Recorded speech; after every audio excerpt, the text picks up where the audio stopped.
everybody, and welcome back to Movie Files. Elliot here with a brand new movie review, and this time it's for a film I was very excited to see, which is Spider-Man Far From Home. Now, I want to say this as many times as possible. No spoiler-free zone here for this review. I'm just going to touch on the positives and negatives, give you my overall score of this film, and just kind of share my thoughts with you all without spoiling anything. But before I get into all those details, I want to welcome all those that are new to Movie Files. If you haven't already, definitely give us a chance. Hit that subscribe button. Make sure you hit that notification bell so you can stay up to date with our latest movie reviews, TV reviews, trailer reactions, unboxing videos, as well as giveaways that we do on this channel. So definitely subscribe. And also comment below. Let me know once you've seen Spider-Man Far From Home. Without giving away any spoilers, let me know what you thought of the film. Give me your score of the film. And with that being out of the way, let's get into this spoiler-free review for Spider-Man Far From Home.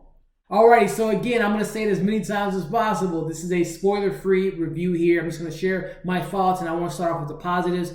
What a joy is it to be back in the Spider-Man universe, in the MCU, and particularly played by Tom Holland, who I actually just think he's my favorite Spider-Man, the live-action version of Spider-Man. Nothing against Tobey Maguire, Andrew Garfield, but I just love the way Tom Holland's embracing this character, and it's so refreshing to get a Spider-Man in high school. Again, in our previous iterations of Spider-Man with Amazing Spider-Man and the Sam Raimi Spider-Mans, we got him in the first film, we got the origin film, he's in high school, and then by the end of the movie, he's in college and is becoming a man. But I love that the MCU and Sony have come up with the idea of kind of using this as they did in kind of the Harry Potter universe, where we're growing with Peter Parker within the high school realm. So he's still dealing with the things of being a high schooler, having friends, having family, having love interests, and dealing with these Avenger type events. So I love that they kept that vibe. And Tom Holland is just great as Peter Parker, as Spider-Man. This is so much fun seeing him kind of continue his growth as this character from Civil War to Homecoming to Infinity War to Endgame, just seeing his progression where he's at with all these events. So I just love his portrayal, and also all the characters that we get in this film. I love Zendaya. I just really have been a fan of hers for a while. I'm watching Euphoria now, which if you haven't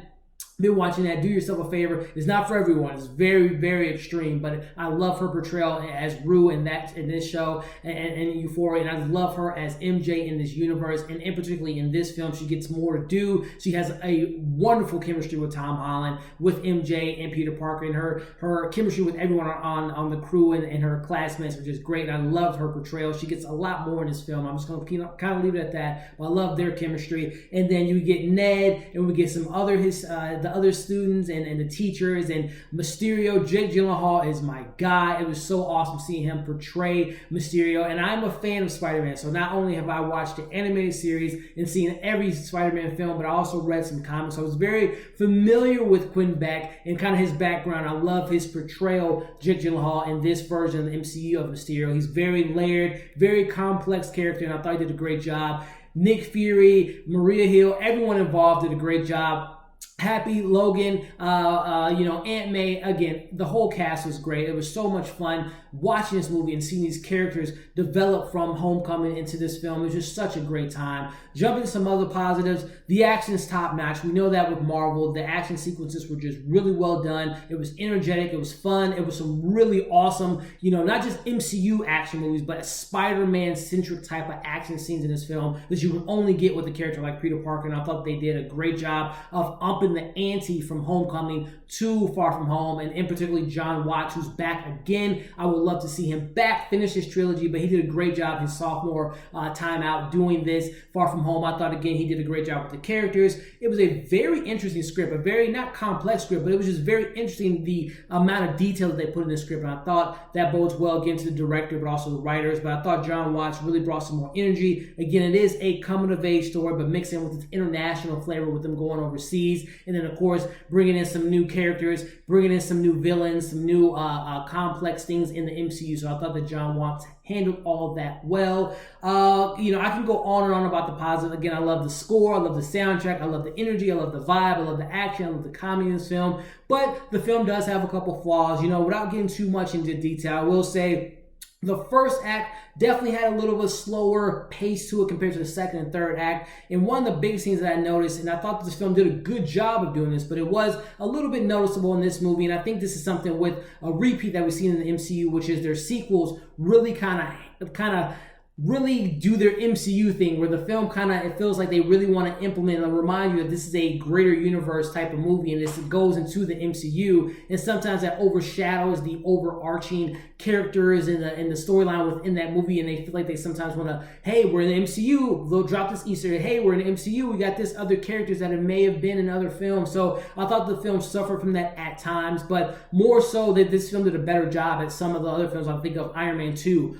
Thor, The Dark World, Age of Ultron, where they really kind of, this is an MCU film, we're going to throw a lot of stuff at you, but this film had a better balance of doing that, but at the same time, it still had moments where it was just like, hey guys, this is the greater universe, and it kind of overshadowed some of the things that was going on within this individual storyline. But outside of those two little things, this is a fun, energetic, great time at the theater.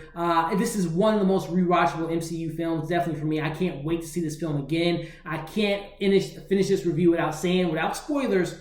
If you haven't known by now, 23, 24 films into the franchise, stick around for those post-credit scenes. There are 2 of them.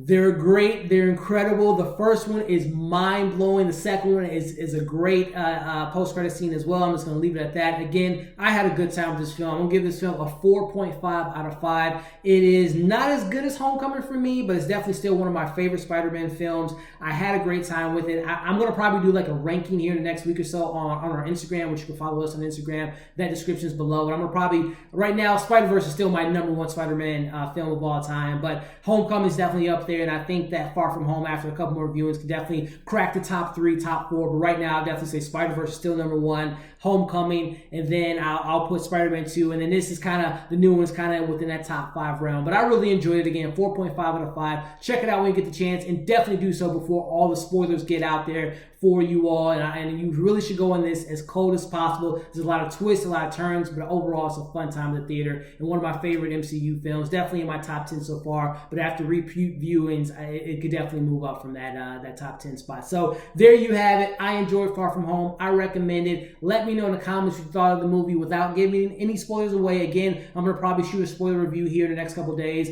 and probably release it a week after the worldwide release this Tuesday. So definitely keep an eye out for that video, as well as I'm going to see Midsummer tonight. Tonight's Tuesday. This review will be at Wednesday, so I'm going to have a review for Midsummer either Wednesday or Thursday, so definitely keep an eye out for that. As always, we appreciate all the support. Definitely subscribe to our channel, hit that notification, to be able to stay up to date with our latest videos. Follow us on all of our social media accounts. We love Instagram, Twitter, Facebook, Stardust, all those apps, so definitely check us out there. Thank you for watching this review, and we'll see you in the next video.